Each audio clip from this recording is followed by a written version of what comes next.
Welcome back, Elden Ring fans, to another video. With less than 2 weeks left till the DLC drops, many of us feel like there's nothing left for us to do before then, but perhaps you're looking for a new build, something that'll take advantage of the DLC and many of its new weapons and skills, and even more. And I have something for you today that will actually blow your mind. A lot of these builds are going to be stupidly busted, and many of them I use every single day, and I plan on going through the DLC with myself. Perhaps you're looking for a build with versatility to take on obstacles that normally builds don't usually have to deal with. You know, different damage types and things like that. We also want something that's just brutal, something that does high damage and is scary. We want something with individuality, so where we can constantly look at other people's builds and see that, hey, I can do this, but you can't. And there's no downside to my build. We don't want anything to get downsided at all. And with that being out of the way, we have one of my favorite builds, if not my favorite, and the first one I'm going through the DLC with, the Fundamentalist. The Fundamentalist is a build that's actually statted after Radigan and Mikola himself. Mikola is known to be a fundamentalist, somebody that craved having a complete and whole build, especially like Radigan. And with this, we have an even stat grouping of faith and intelligence. And I'll show you the stats here in a minute, but look at this crazy ass damage we're doing.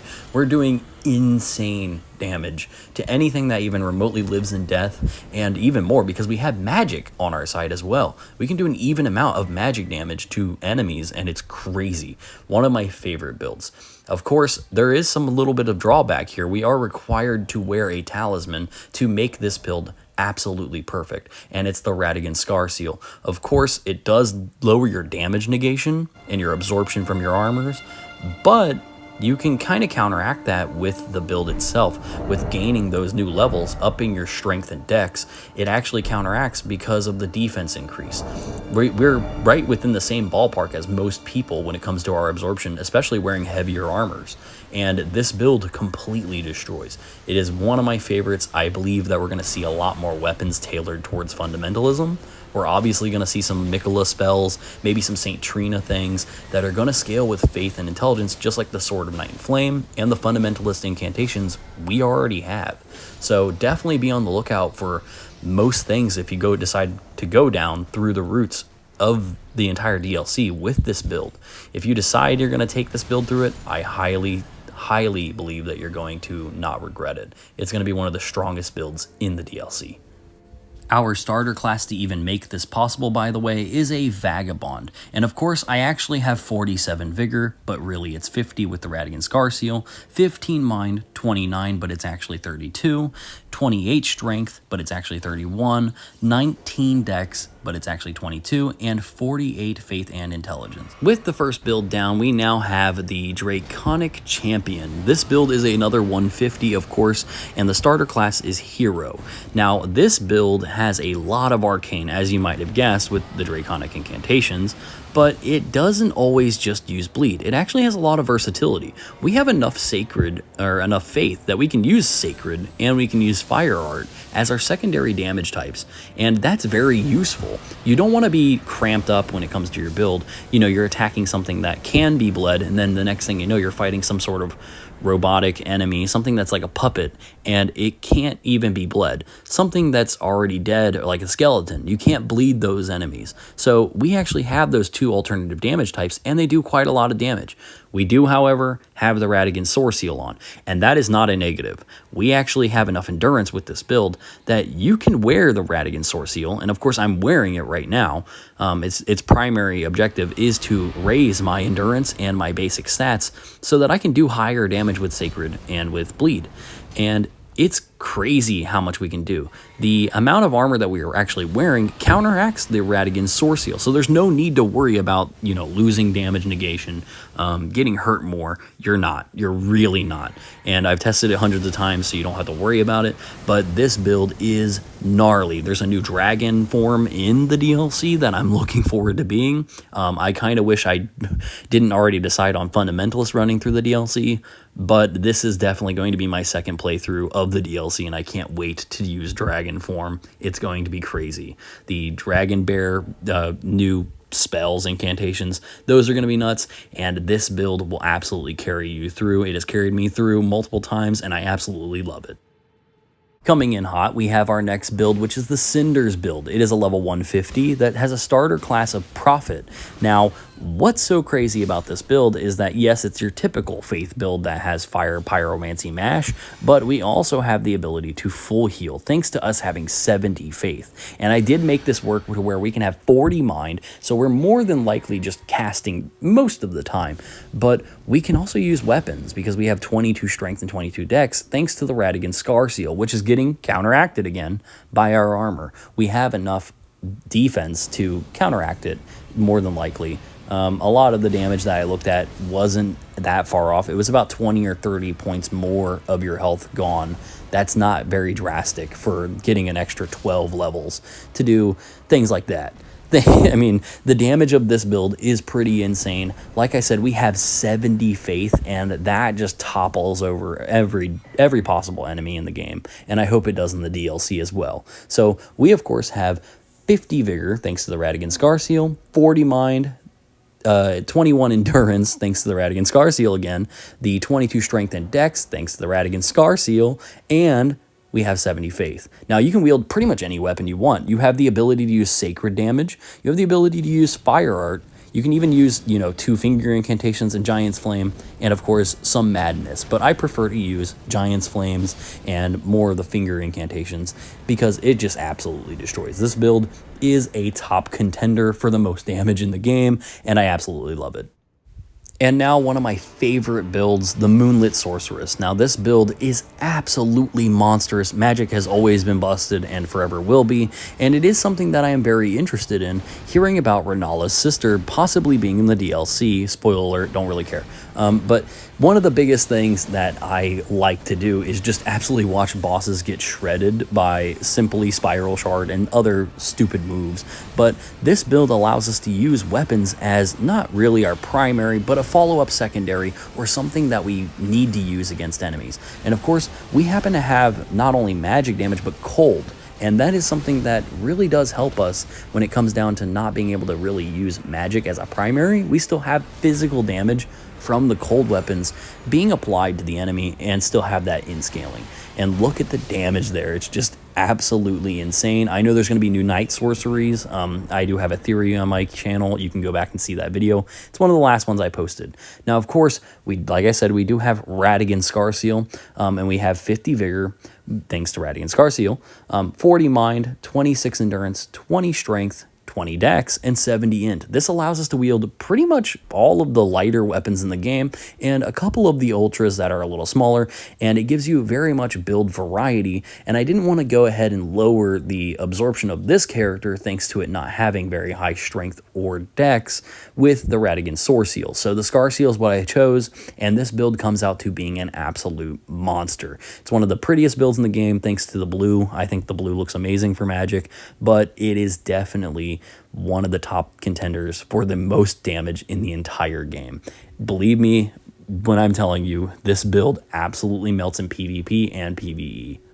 The next heavy hitter is the Gravity Conqueror. Now, this starter class is a samurai, and we are again at 150 with the Radigan Scar Seal, which is getting counteracted by our heavy armor and our absorption being so high.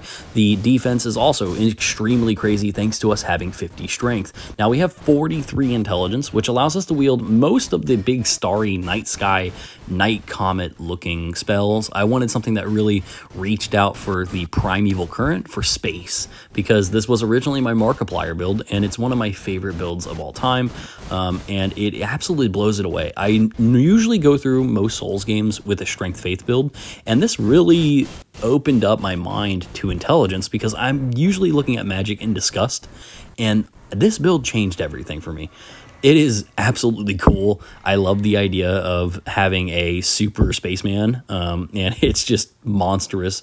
And the damage numbers that you can compile are crazy. The amount of health that we have is really good. Everybody, like I said, they say 50 vigor is bad. It's not. You can literally wear a talisman and get more than 60 with just wearing that talisman. We do have 50 vigor. We have 35 mind. We have 33 endurance, 50 strength, and 22 dex, so that we can actually use things like Meteoric Blade and take full advantage of them. And we have 43 intelligence. Like I said, I wanted to be able to cast like Stars of Ruin because I thought it would be really cool to have something that you can catch up with people, because we have a lot of heavy hitting weapons that use a lot of stamina, and we don't really want to run down the enemies too much, but we want to stick with that space mentality, something that looks really cool. Of course, we have heavy as one of our physical damage types and one of our mains, fire as our secondary, which is a very good main, and cold as another damage type that we can take and abuse. Magic is kind of our lower stat, so we don't really want to use magic too much, but it is a pretty good bet on using. We basically have any type of reversal. I like the idea of having something like cold, and then stacking the cold, getting that cold to actually proc, and then getting rid of it with fire, and the build actually does a lot of damage. I mean, we do 710 with Meteoric Blade. We can get our claymores up to crazy numbers, and they can do crazy amounts of frostbite. This build is just insane, and I absolutely love it. Give it a try if you like things that are a little quirky.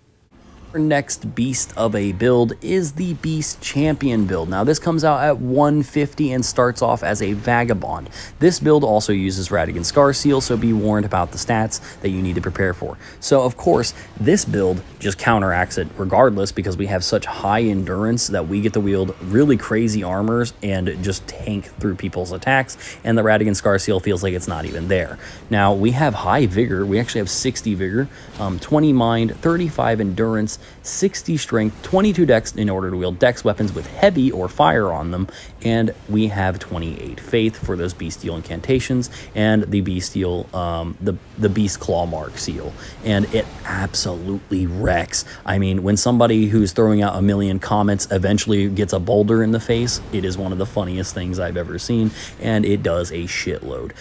This build is crazy. You can actually use the Iron Greatsword, which is my second favorite weapon, alongside the Greatsword for this build, with Flaming Strike, and then you can use Golden Vow and Flame Grant Me Strength to do 1300 AR. That is a crazy shitload amount of damage. You can basically two-shot things, and definitely people with R2s or even R1s.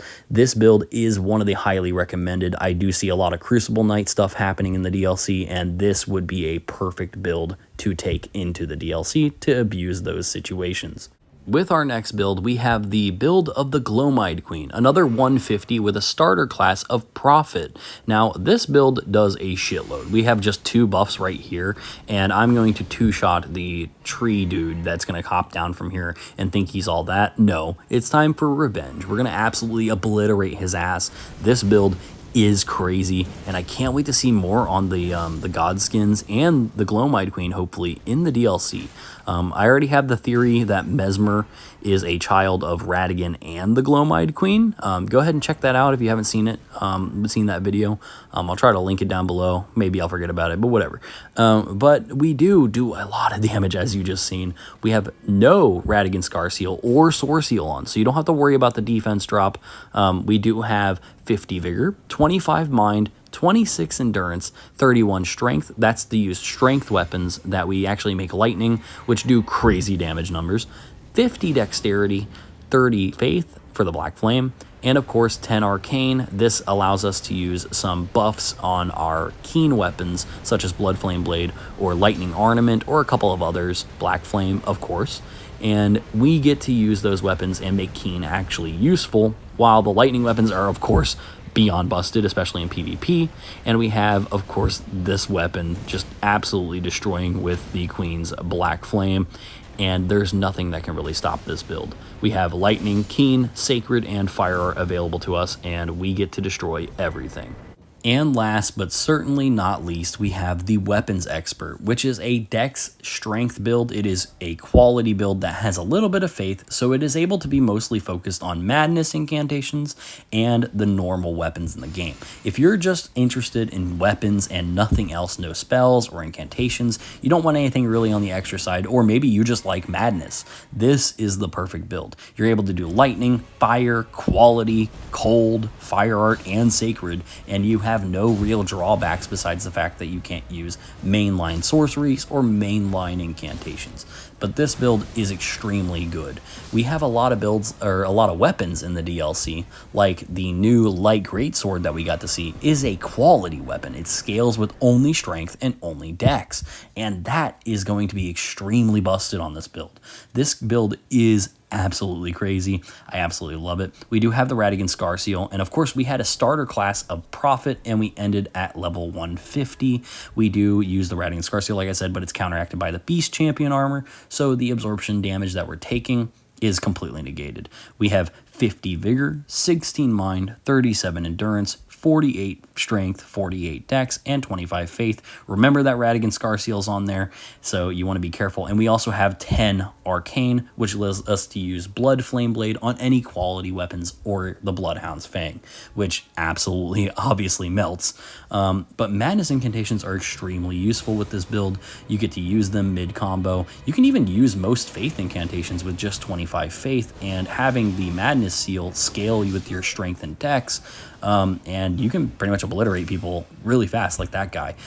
So we're going to have the Madness spells be showing off here, and I just wanted to say thank you guys for 300 subscribers. It's not something that I really got to announce or say anything about, but I just wanted to say that really quickly. It is very important to me, and it does help with the channel.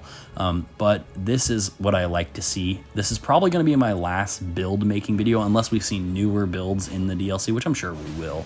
But this will probably be my last build videos for up until the DLC comes out. I'm not going to be doing any more videos after this. I'm going to wait till the DLC does come out unless we see any more news. And this will be the last video for a while, for the next 2 weeks. So I hope you guys enjoyed it. I hope you guys like these kinds of builds. If you do, please like and subscribe. Watch some of my other videos that I have. I do have a lot of funny and quirky builds, cosplay builds for people that are just streamers or just characters that I love in media. So that's my top 8 builds for going into Shadows of the Erdtree, and I plan on seeing you guys in the DLC. Peace out, everybody. See you guys next time.